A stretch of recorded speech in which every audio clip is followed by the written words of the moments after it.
Using the latest laser technology, Port Adelaide tattoo removalist Amanda McKinnon has helped hundreds of clients farewell their unwanted ink.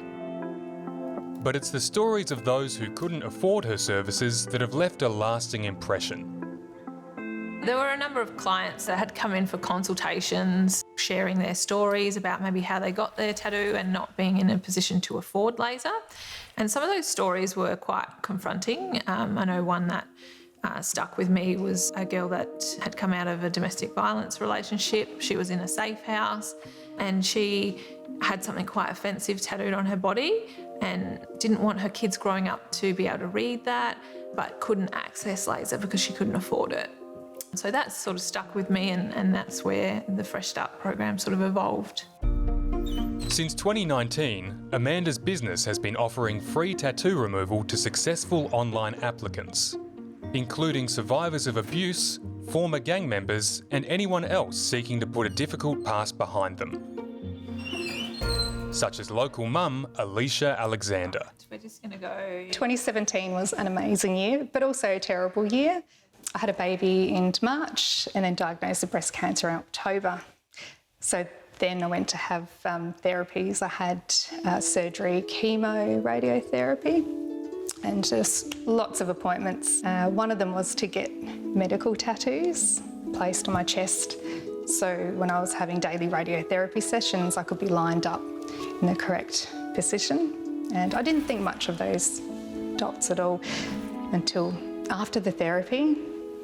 One particular dot right in the centre really started to upset me a lot.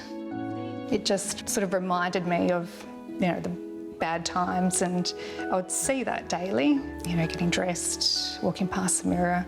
And for me, I felt like it was a reminder, a branding that I was a patient still. Right, Alicia, I'm just going to get you to pop those on for me. Given Alicia's recent medical expenses, paying for multiple laser removal appointments was out of the question. But thanks to Amanda, her most painful memories are beginning to fade away. I'm beyond grateful. I was when she reached out to me, I was in tears. I was like, this is possible and someone wants to help me. It'll be one little less traumatic memory gone.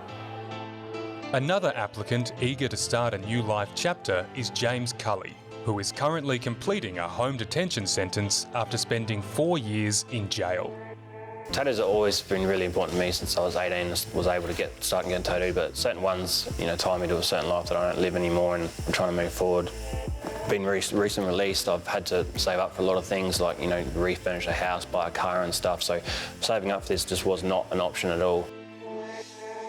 James has expressed that, he's often judged quite heavily for his face tattoos, and he'd love to be able to do more community service, like coach kids' soccer teams and things like that, and fully rehabilitate back into society.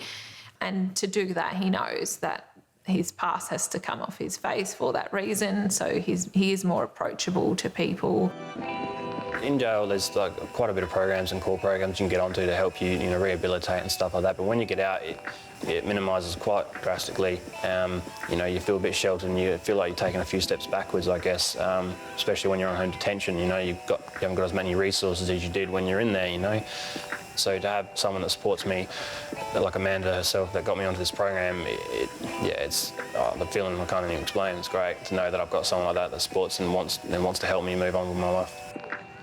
So far, Amanda's life-changing program has been entirely self-funded. Just going to line everything up. But as hundreds of applications keep flowing in, she's eager to explore new funding options to give more Australians the fresh start they need. I think in this day and age, it's really easy to judge people, whether that's based on their tattoos or what they wear or maybe a past mistake they've made in their life. But when someone, reaches out and offers a helping hand to someone to be able to heal or move forward or leave that past behind, I think it's quite powerful, and I think we need more of that kindness in this day and age. So, that's really important to me, to be able to continue and provide that.